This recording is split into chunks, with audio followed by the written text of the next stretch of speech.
Tonight, the Manhattan DA confirming that an NYPD officer fired their gun during Columbia protest arrest earlier this week. Good evening. Thanks for being with us. I'm Steve Lacey. And I'm Natasha Verma. Prosecutors say it happened while officers were inside Hamilton Hall arresting people who were occupying the building. The DA's office also confirms that the gunshot was not directed at any one person and no one was hurt. The exact reasoning behind why that officer fired is not clear. All right, this comes as Mayor Adams and NYPD Commissioner Edward Caban are releasing more details about the people arrested during pro-Palestinian protest on Tuesday night. Of the 170 people arrested at City College, 60% are not affiliated with CCNY. At Columbia University, about 29% of the 112 people arrested are not affiliated with the school. Columbia also sharing specifics about the people arrested for occupying Hamilton Hall. They said 13 were outsiders, 14 were undergrads, but the majority were a mix of adults, including graduate students and 2 university employees. Manhattan DA Alvin Bragg addressing those arrests earlier. We will look carefully at each individual case on our docket and make decisions based on the facts and the law. Columbia says the disciplinary process is underway in regard to the encampment and building occupation. Now, this comes as NYU is the sole remaining pro-Palestinian encampment in the greater New York area. Yeah, let's get right to Fox 5's Kendall Green live from NYU. Kendall, what's the latest there?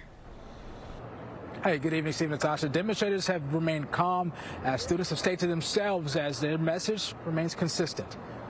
Protests showing no sign of letting up on NYU's campus, where roughly 20 tents, the last tents of any campus in the city, line NYU walls. Tents went back up 2 days ago now, and nobody has come down here to talk to us about it. Cleaning crews Thursday removed the fresh paint, symbolizing the bloodshed in Gaza, as NYU demonstrators listed their 4 demands to administrators plain and clear on signs.